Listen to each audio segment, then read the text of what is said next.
नमस्कार दोस्तों, बहुत बहुत स्वागत है आपका एग्जाम गुरुजी के मध्य प्रदेश के डेली करंट अफेयर्स में। मैं हूं नीलेश और आज 2 नवंबर 2022 के दिन बुधवार के करंट अफेयर्स में आपका स्वागत करता हूं। शुरुआत करने से पहले बता दें, एग्जाम गुरुजी के प्ले स्टोर से आप ऐप डाउनलोड करके ये कोर्सेज परचेज कर सकते हैं। एमपीपीएससी के प्रीलिम्स के नोट्स और एमपीपीएससी के मेंस के नोट्स, ये दोनों हिंदी मीडियम में नोट्स हैं। इनमें ऑफर चल रहा है। यदि आप प्री के नोट्स परचेज करते हैं तो इसके साथ आपको डेली आंसर राइटिंग प्रैक्टिस जो कि 895 रुपए की है वो साथ में मिलती है। ये नोट्स अपडेटेड है 2022 के वन स्थिति रिपोर्ट जो आई थी उसके साथ ही। वहीं पे जो मेंस के नोट्स हैं 2021 और 22 सिलेबस सेम रहेगा। जो भी चीजें वहां पे अपडेट होने वाली थी वो अपडेट कर दी गई हैं। इसके साथ आपको एमपीपीएससी मेंस 2021 की टेस्ट सीरीज भी मिल रही है। ये टेस्ट सीरीज जो जिनका टारगेट 2022 है वो भी दे सकते हैं, क्योंकि जो इसका सिलेबस है आपका पूरा का पूरा वही रहना, उसमें कोई बदलाव होना नहीं है। और आप सभी को मालूम है कि जो 2022 के जो एग्जाम होंगे आपके प्री के वो मार्च से अप्रैल में हो जाएंगे। दिसंबर में इसका नोटिफिकेशन आ जाएगा। तो अभी जो मेंस की तैयारी करने का टाइम है, नवंबर और दिसंबर 2 महीने का टाइम है। आप यहाँ पर अपने साथ में आंसर राइटिंग की प्रैक्टिस भी कर सकते हैं, क्योंकि यदि आपका मार्च और अप्रैल में एग्जाम कंडक्ट हो जाता है प्री का, तो उसके बाद आपके पास जून या जुलाई में आपके मुख्य परीक्षा आयोजित होगी और आपके पास 2 महीने से ज्यादा समय नहीं मिलने वाला। 3 महीने से ज्यादा समय आपको मुख्य परीक्षा के लिए नहीं मिलेगा। सभी रिजल्ट आएंगे, सभी परिणाम आएंगे, आप लोग इधर उधर ना पड़े, एग्जाम भी होंगे। आगे की तरफ बढ़ते हैं और देखते हैं, रिवीजन करते हैं कल हमने क्या क्या पढ़ा था। मुख्यमंत्री श्री चौहान ने निम्न में से किस महोत्सव को शासकीय कैलेंडर में शामिल करने की घोषणा की है? तो वो मोनिया महोत्सव की है। बेजावर में उन्होंने राज्य स्तरीय जो मोनिया महोत्सव हो रहा था वहां पर उन्होंने इसकी घोषणा करी है। साथ में एक तहसील बनाने की भी घोषणा करी है। डिटेल वहां पे करंट अफेयर्स में हमने आपको बताई थी। निम्न में से किसे बुंदेलखंड का केदारनाथ धाम कहा जाता है? तो जटाशंकर धाम को कहा जाता है और घोषणा की गई है कि इसे जल्दी पर्यटन स्थल घोषित कर दिया जाएगा। निम्न में से कौन साइकिल से 20,000 किलोमीटर की यात्रा कर सभी राज्यों का भ्रमण करेंगी? तो वो है सुश्री आशा राजूबाई मालवीय। ये पर्वतारोही है। इन्होंने कई लिम्का बुक रिकॉर्ड भी दर्ज किए हुए हैं अपने नाम।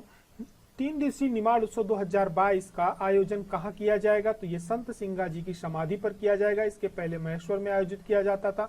लगभग 25 वर्षों के बाद यह परंपरा बदल रही है। राष्ट्रीय देवी अहिल्या सम्मान की स्थापना किस वर्ष की जाएगी? तो इसकी स्थापना जो की गई थी वो 1996 में की गई थी, जब संत सिंगा जी समाधि स्थल पर महेश्वर में ये संत सिंगा जी समाधि स्थल पर एक कार्यक्रम का आयोजन होगा निमाड़ उत्सव का। तो वहां पर अहिल्याबाई सम्मान भी दिया जाएगा। राष्ट्रीय और अंतरराष्ट्रीय में देखते हैं हमने क्या देखा था। निम्न में से किस देश की टीम ने 7वां फीफा अंडर 17 महिला विश्व कप 2022 का खिताब जीता है? तो वो जीता है स्पेन ने। देश के विश्वविद्यालय और कॉलेजों में भारतीय भाषा दिवस का आयोजन कब किया जाएगा? तो ये 11 दिसंबर का जो दिन होगा ये भारतीय भाषा दिवस के रूप में सभी कॉलेजों और विश्वविद्यालयों में प्रतिवर्ष मनाया जाएगा। इसके बारे में डिटेल्स हमने देख ली है कि ये दिवस जो दिवस मनाया जाएगा भारतीय भाषा दिवस, ये किसकी जयंती के उपलक्ष्य में मनाया जाएगा। निम्न में से किस टीम को हराकर भारत ने तीसरी बार सुल्तान जोहर कप जीता है? तो अंडर 17 में ऑस्ट्रेलिया को हरा करके जीता है। हाल ही में पीएम मोदी ने किस राज्य में देश के सबसे बड़े भूल भुलैया गार्डन और मियावाकी वन का उद्घाटन किया है? ये गुजरात में किया गया है। मियावाकी वन क्या होते हैं इसके बारे में मैंने आपको डिटेल में बताया था। अंडर 23 विश्व कुश्ती चैंपियनशिप में स्वर्ण पदक जीतने वाले पहले भारतीय पहलवान कौन है? तो वो है अमन शहरावत। शुरुआत करते हैं आज के करंट अफेयर्स के साथ। तो पहला प्रश्न ये रहा, राष्ट्रीय तुलसी सम्मान की स्थापना किस वर्ष की गई थी? 1983 में की गई थी, 1986 में की गई थी, 84 में की गई थी या 96 में की गई थी? तो इसका राइट आंसर क्या होगा? इसका राइट आंसर होगा 1983 में की गई थी। ये क्वेश्चन इसलिए सम्मिलित किया गया है क्योंकि जो निमाड़ उत्सव होने वाला है महेश्वर में, वहां पर ये 2 पुरस्कार आपके जो तुलसी सम्मान होते हैं और देवी अहिल्या सम्मान होते हैं, राष्ट्रीय सम्मान है, ये दोनों वहां पर दिए जाते हैं। तो ये जो पुरस्कार दिया जाता है, ये पहली बात तो जैसे देवी अहिल्या पुरस्कार जो दिया जाता है केवल महिलाओं को दिया जाता है, उसी प्रकार से ये जो पुरस्कार होता है केवल पुरुषों को दिया जाता है। इसकी जो स्थापना की गई थी 1983 में की गई थी और ये मध्य प्रदेश शासन का जो सांस्कृतिक विभाग है उसके द्वारा दिया जाने वाला पुरस्कार है। जनजातीय क्षेत्र में, ठीक है, जनजातीय क्षेत्र में लोक एवं पारंपरिक कलाओं में जो उत्कृष्ट प्रदर्शन करते हैं उनकी श्रेष्ठ उपलब्धियों के लिए सम्मान दिया जाता है। इसके साथ इसमें यह देखा जाता है कि जैसे राष्ट्रीय तुलसी सम्मान जो होता है इसमें क्या देखा जाता है कि 3 वर्ष में 2 बार जो प्रदर्शनकारी कलाओं का, रूपांकर कलाओं का ये दिया जाता है। प्रदर्शन उनका इस पिछले 3 वर्षों का देखा जाता है। पहला जो तुलसी सम्मान दिया गया था ये पंडित गिरिजा प्रसाद को दिया गया था। इसमें सम्मान राशि बिल्कुल दोनों में सेम ही होती है, 2 लाख रुपए की होती है। उसके साथ श्रीफल और शॉल प्रदान की जाती है। बढ़ते हैं अगले प्रश्न की तरफ। मध्य प्रदेश के किस दुग्ध संघ को अभी हाल ही में A+ ग्रेड प्राप्त हुआ है? इंदौर को, भोपाल को, जबलपुर को या ग्वालियर को? तो इसका राइट आंसर क्या होगा? भोपाल को। मध्य प्रदेश का जो भोपाल दुग्ध संघ है जो कि सांची है, वहां को अभी A+ ग्रेड प्राप्त हुआ है और इसको जो प्रदान किया गया ये जो FSSAI यानी भारतीय खाद्य संरक्षण एवं मानक प्राधिकरण के द्वारा भोपाल का जो सहकारी दुग्ध संघ है उसको 106 में से 100 अंक दिए गए हैं। इनका लक्ष्य है कि हम 5 अंक और हासिल करके हमें पूर्णांक में पूर्णांक प्राप्त करना है और ये हमारे मध्य प्रदेश का कोई पहला दुग्ध संघ है जिसको इतने अंक प्राप्त हुए हैं, साथ में A+ ग्रेड प्राप्त हुआ है। बात करी जाए मध्य प्रदेश के पशुपालन एवं डेयरी मंत्री कौन है, तो ये श्री प्रेम सिंह पटेल हैं। खाद्य सुरक्षा मानक अधिनियम 2000 के तहत 2006 के तहत भारतीय खाद्य सुरक्षा मानक प्राधिकरण का गठन किया गया था और ये जो विभाग है ये भारत सरकार के स्वास्थ्य एवं परिवार कल्याण मंत्रालय के अंतर्गत आता है। मुख्यालय दिल्ली में ही है।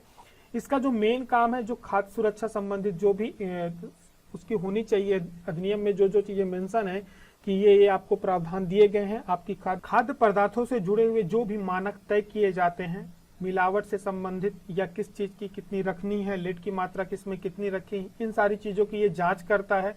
अलग अलग तरह के सर्टिफिकेशन होते हैं, वो सभी खाद्य संस्थान जो होते हैं उन्हें दिए जाते हैं।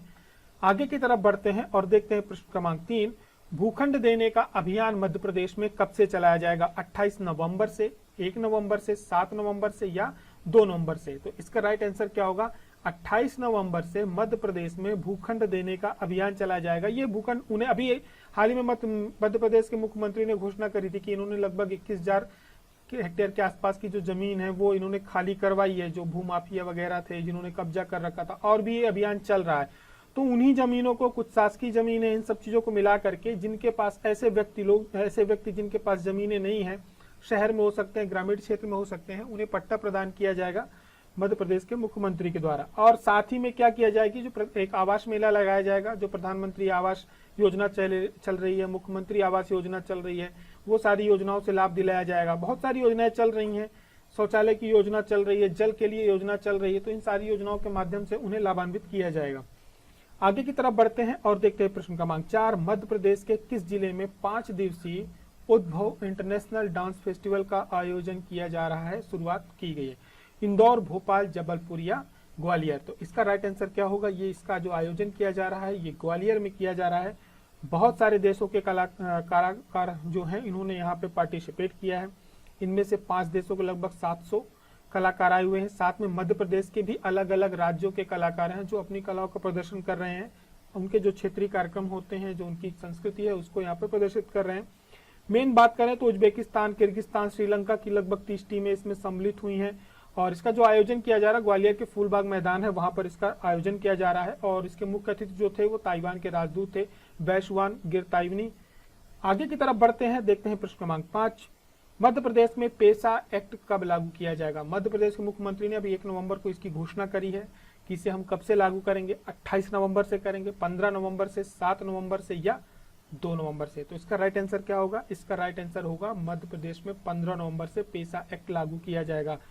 यहाँ पर भगवान बिरसा मुंडा की जो जयंती है वो मनाई जाएगी, जनजाति दिवस मनाया जाएगा, उस दिन इस एक्ट को लागू किया जाएगा। पेशा अधिनियम है क्या? देखिए इसमें मोटा मोटा यहाँ पे मैं आपको थोड़ी बहुत फैक्ट्स बता देता हूँ। पटवारी के लिए बहुत महत्वपूर्ण ये टॉपिक है, इससे बहुत सारे प्रश्न बनने की संभावना है, तो आप इसको तैयार करके रखेंगे। ये क्या हुआ था कि पेशा अधिनियम 1996 में लाया गया था और जो संविधान सभा के जो इसमें हमारे जो संविधान का भाग 9 है उसमें अनुसूचित क्षेत्रों के लिए इसको विस्तार किया गया था।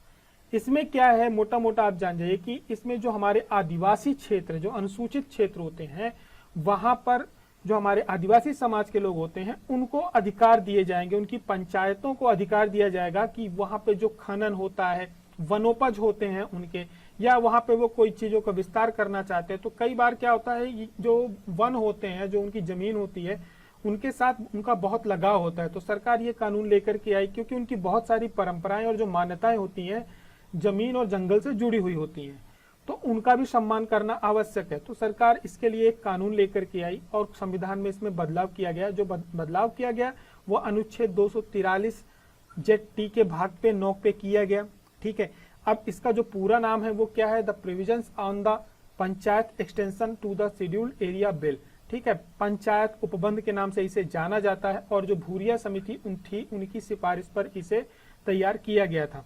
उनका कहना था कि सभी राज्य जो हैं, क्योंकि सभी राज्यों में जो आदिवासी समाज है उनकी परंपराएं अलग अलग हैं, तो इन्हें राज्यों को देना चाहिए अधिकार कि वो वहाँ की जो परंपराएं हैं, जो उनके मान्यताएं हैं, उसके अनुसार वो लोग वहाँ पर कानून बनाएं। तो उनकी जो रिकमेंडेशन थी उसको सरकार ने लागू किया और पेशा एक्ट बनाया। और ये जो बिल था ये 1996 में संसद में प्रस्तुत किया गया और फिर इसके बाद 1996 में ही ये दोनों सदनों से पारित होने के बाद 24 दिसंबर को राष्ट्रपति की सहमति से इसको लागू कर दिया गया।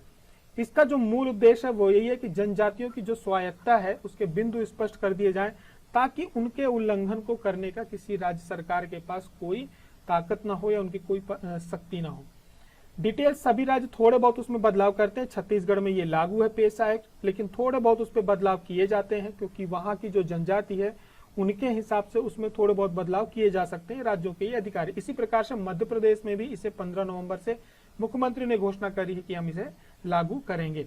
आगे की तरफ बढ़ते हैं, राष्ट्रीय और अंतर्राष्ट्रीय खबरों की तरफ। हाल ही में खबरों में रहा ऑपरेशन मेघ चक्र का संबंध किससे है?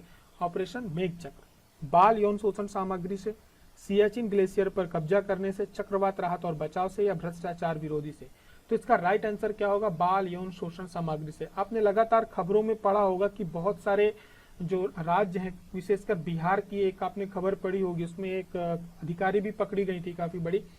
तो वहां पर जो छापेमार कार्रवाई की गई थी वो इसी ऑपरेशन के तहत की गई थी मेघ चक्र में। यहाँ पे जो बालिकाएं होती हैं, जो लड़कियां होती हैं, उनको एक तरह से बंधक बना करके रखा जाता है, कई बार हॉस्टल्स के नाम से या उनके सुधार गृह के नाम से, कई तरह की सरकारी योजनाओं के नाम लेकर के उन्हें बनाया जाता है। फिर उसके बाद क्या किया जाता है, उन्हें एक तरह से बंधक बना करके वहां पर रख लिया जाता है, उनका शोषण किया जाता है, उनका व्यापार भी किया जाता है।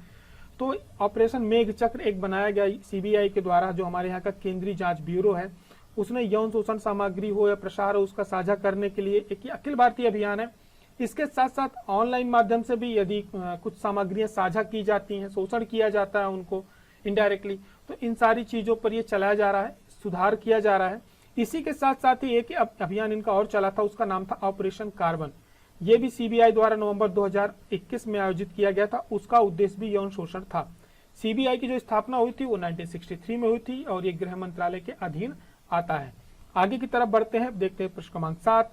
हाल ही में लुइज इनासियो लूला डा सिल्वा किस देश के नए राष्ट्रपति चुने गए हैं? स्विट्जरलैंड, ब्राजील, ऑस्ट्रेलिया या इटली के? राइट आंसर होगा ब्राजील के। ये जो आप इनका नाम है, आप इनका नाम बहुत ही अच्छे तरीके से याद रखेंगे। जो लूला सिल्वा है, आप यहाँ से थोड़ा सा याद रखेंगे। वैसे इनको जो शॉर्ट नेम है, इनको लूला के नाम से बोला जाता है। ब्राजील के ये नए राष्ट्रपति होंगे और ये जो चुनाव है ये विवादों में घिरा हुआ है, क्योंकि जो इनके बीच का अंतर था 49 और 50.1 का अंतर था। तो ऐसा कहा जा रहा है कि चुनाव में कुछ धांधलियां भी हुई हैं और ये चुनाव जीत गए हैं, क्योंकि ये लेफ्ट विंग से आते हैं और इनको अपराध के उस पर सजा भी मिल चुकी थी।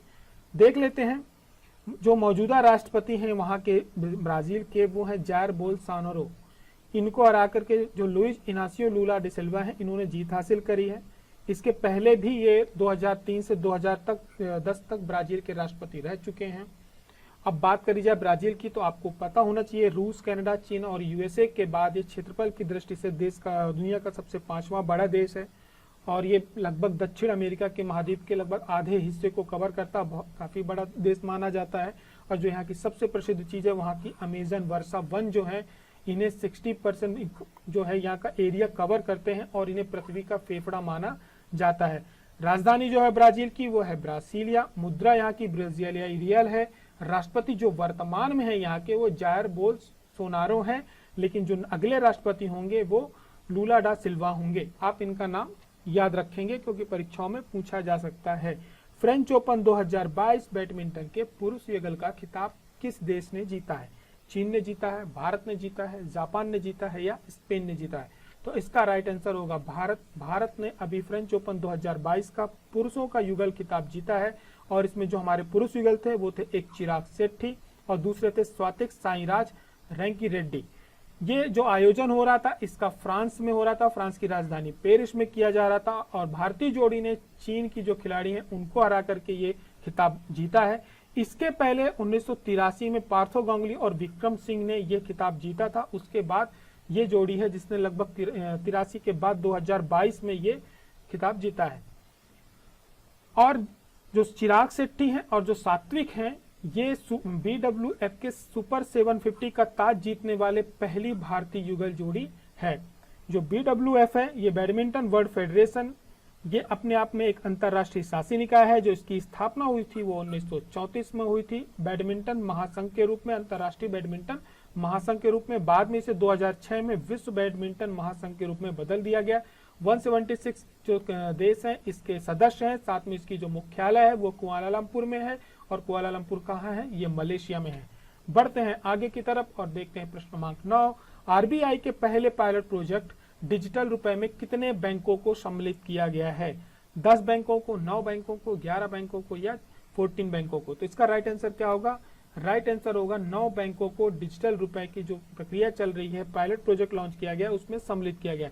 आरबीआई ने 1 नवंबर को यह पायलट प्रोजेक्ट शुरू किया है। डेट हमें याद रखनी है, मध्य प्रदेश के स्थापना दिवस के दिन डिजिटल रुपए का ये पायलट प्रोजेक्ट स्टार्ट हुआ है। अभी हाल फिलहाल इसमें 9 बैंकों को सम्मिलित किया गया है जिसमें state bank of India, bank of Baroda, union bank, ये सारे के सारे बैंक है। प्राइवेट बैंक में बात करी जाए तो HDFC bank, ICICI bank, Kotak Mahindra bank, yes bank और IDFC फर्स्ट बैंक है। ये प्राइवेट बैंक है। गवर्नमेंट बैंक में सिर्फ आपको state bank, bank of Baroda, union bank of India मिलेगा। इन सभी बैंकों को सम्मिलित किया गया। डिजिटल रुपए का ये पायलट प्रोजेक्ट है। ये क्या होगा कि अभी आपने भोपाल में हमारे यहाँ पहली बार इलाज कराया गया था डिजिटल रुपीस का, वो आयुष्मान योजना के अंतर्गत। ये अपने आप में एक डिजिटल करेंसी होगी। इसमें जो गारंटी होगी वो आरबीआई लेगा। जिस प्रकार से हमारे पास जो कागज के नोट होते हैं उनमें आपने देखा होगा कि आरबीआई उसकी गारंटी लेता है और उतना मूल्य हमें भुगतान किया जाता है। उसी प्रकार से डिजिटल रुपीज होंगे, ये टोकन के रूप में होंगे। इसमें OTP होगा। जैसे जैसे ये हमारे आपके बीच पहुंचेगा तो हमें ज्यादा इजीली समझ में आएगा इसकी प्रोसेस क्या है। अभी इसमें बहुत सारी चीजों की चेकिंग होगी, देखा जाएगा उतना सिक्योर है कि नहीं है, क्योंकि इसमें OTP का बहुत बड़ा रोल है। क्योंकि जो OTP होगी उसी के माध्यम से वो करेंसी वहां पर ट्रांसफर होगी। और जो central bank of digital currency यानी CBDC या डिजिटल रुपया केंद्रीय बैंक द्वारा जारी की गई जो करेंसी नोट है उनका एक डिजिटल फॉर्मेट होगा और इसको कानूनी निविदा प्राप्त होगी, यानी इसकी गारंटी आरबीआई लेगा। आप किसी को मना नहीं कर सकते उतने रुपए देने से। आगे की तरफ बढ़ते हैं और देखते हैं प्रश्न क्रमांक 10। पीएम मोदी ने हाल ही में मानगढ़ धाम को राष्ट्रीय स्मारक घोषित किया है। यह किस राज्य में स्थित है? राजस्थान में, मध्य प्रदेश में, उत्तर प्रदेश में या छत्तीसगढ़ में? तो इसका राइट आंसर क्या होगा? इसका राइट आंसर होगा ये राजस्थान में है और मध्य प्रदेश के स्थापना दिवस के दिन ये कार्यक्रम आयोजित किया गया था 1 नवंबर 2022 को। राजस्थान के बांसवाड़ा में ये एक धाम है, एक पहाड़ी थी, वहां पर एक क्या कहते हैं स्टेचू, लंबी सी स्मारक बनाई गई है। इसकी अपनी एक बहुत अच्छी और एक ऐतिहासिक कहानी है जो हमारे इतिहास में हमें नहीं पढ़ाया जाता है। दरअसल क्या था कि 17 नवंबर 1913 को जो मानगढ़ है वहां पर लगभग 1500 आदिवासियों की जिस प्रकार से जलियांवाला बाग में हत्या की गई थी उसी प्रकार से आदिवासियों की ब्रिटिश सेना के द्वारा हत्या कर दी गई थी 1993 में। तो 17 नवंबर 1913 की डेट हमें याद रखनी है। मानगढ़ राजस्थान में, राजस्थान के बांसवाड़ा जिले में है। मोटा मोटा हमें मानगढ़ बांसवाड़ा याद रखना है। और इसमें इसका जो कार्यक्रम का आयोजन किया जा रहा था वो संस्कृति मंत्रालय के द्वारा किया जा रहा था। क्या है, इसके जो प्रमुख नेता थे या जो थे इसमें इनके जो सुधारक थे, समाज सुधारक गुरु गोविंद सिंह, इनके द्वारा यात्रा निकाली गई थी गोविंद गुरु के द्वारा। ये एक समाज सुधारक थे। इन्होंने क्या किया था, ब्रिटिश राज के खिलाफ आदिवासी जो वनवासी थे उनकी सभा का एक नेतृत्व किया था। लगभग 1.5 लाख आदिवासी समाज के लोग इस पे इकट्ठे हुए थे जहां पर ब्रिटिश सेना के द्वारा फायरिंग की गई और गोलीबारी की, जिसमें लगभग 1500 के आसपास लोगों की हत्या हुई थी, शहीद हुए थे वो लोग। और इस वजह से इसे क्या कहा जाता है, आदिवासियों का जलियांवाला भी कहा जाता है। और यहाँ हम, क्योंकि आपको पता है कि मध्य प्रदेश हो गया, राजस्थान हो गया, गुजरात हो गया, यहाँ पर भील समुदाय काफी रहते हैं, तो ये उनके लिए काफी विशेष महत्व रखता है ये स्थान। इसी वजह से क्या था कि जब ये कार्यक्रम का आयोजन किया गया तो राजस्थान, गुजरात और मध्य प्रदेश के जितने भी जनजाति समुदाय के लोग जो क्षेत्र वहां के लोगों को भी सम्मिलित किया गया था। साथ में हमारे प्रदेश के सभी प्रदेशों के मुखिया भी सम्मिलित हुए थे।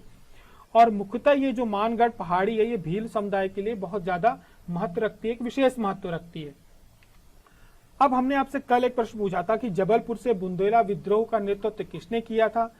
सभी लोगों ने इसका राइट आंसर लगाया है। हीरापुर के राजा हृदय शाह ने इसका नेतृत्व किया था और ये अकेले नहीं थे, इनके पूरे परिवार ने जो बुंदेला विद्रोह था उसमें शहादत दी थी अपनी। कई बार इतिहास में उन्हें भूल दिया जाता है, लेकिन ये जो रहने वाले थे ये नरसिंहपुर के जो ग्राम हीरापुर है वहां के थे और ये लोधी समाज से आते हैं। इसके बारे में काफी कुछ डिटेल्स जो है नीचे कमेंट बॉक्स में आप लोगों ने दे दी है। मेरा आप सभी से अनुरोध रहेगा, जो लोग भी करंट अफेयर्स देखते हैं पिछले करंट अफेयर्स में जा करके जो भी लोगों ने इस पे डिटेल शेयर करी है, कई लोगों ने करी है, एग्जाम गुरुजी की तरफ से उन्हें हार्ट दे दिया जाता है। आप सभी लोग उनके जो कमेंट्स होते हैं, उनकी जो डिटेल्स है उनको पढ़ लेंगे, महत्वपूर्ण जानकारी मिल जाती है वहां पर। करंट अफेयर खत्म करने से पहले आप सभी के बीच में आज के लिए एक प्रश्न, मध्य ब्रिटिश शासन में मध्य प्रांत का गठन कब किया गया। ब्रिटिश शासन की यहाँ पर बात हो रही है और मध्य प्रांत के गठन की बात हो रही है, मध्य प्रदेश के गठन से पहले की बात हो रही है। तो जब इसका गठन किया गया वो कब किया गया, 1 नवंबर 1861 को, 2 नवंबर 1861 को, या 2 नवंबर 1903 को, या 1 नवंबर 1903 को। इसका राइट आंसर आप सभी को नीचे कमेंट बॉक्स में देना है। कमेंट बॉक्स में जो लोग भी आंसर देंगे, जिनका आंसर राइट होगा, एग्जाम गुरुजी की तरफ से उनको लाइक मिल जाएगा। और जो थोड़ी बहुत इसके बारे में आपको डिटेल्स मालूम है तो आप उसको शेयर करना नहीं भूलें। जिनकी डिटेल्स अच्छी होंगी, जिनके आंसर जो टू द पॉइंट फैक्ट सही होंगे, उन्हें एग्जाम गुरुजी की तरफ से हार्ट मिल जाएगा। आप सभी लोग समझ जाएंगे कि ये आंसर राइट है और यहाँ पर हमें कुछ जानकारी मिल रही है। आप लोग कमेंट करके आंसर जरूर करें। ये था हमारा आज का करंट अफेयर्स। यदि आप एमपीपीएससी की तैयारी कर रहे हैं तो आप 2019 की आपका मुख्य परीक्षा है या आपकी 2021 का मेंस है, तो दोनों टेस्ट सीरीजों में बड़े ऑफर चल रहे हैं। जो 19 की टेस्ट सीरीज है वो 995 में मिल रही है, वहीं पे जो 2021 की मेंस टेस्ट सीरीज है वो 1295 में मिल रही है। जिनका टारगेट 2022 है वो भी इस टेस्ट सीरीज को ज्वाइन कर सकते हैं, क्योंकि उसका भी जो मेंस आयोजित होगा वो जुलाई या अगस्त में हो जाएगा। आपके पास ज्यादा समय नहीं रहेगा क्योंकि सिलेबस में कोई परिवर्तन होना नहीं है, तो आप साथ साथ अभी आपके पास 2 से 3 महीने का समय है, आप इसकी तैयारी कर सकते हैं। हमारी और आपकी मुलाकात फिर कल के करंट अफेयर्स के साथ होगी। तब तक के लिए आप सभी अपना ध्यान रखें। जय हिंद, जय भारत।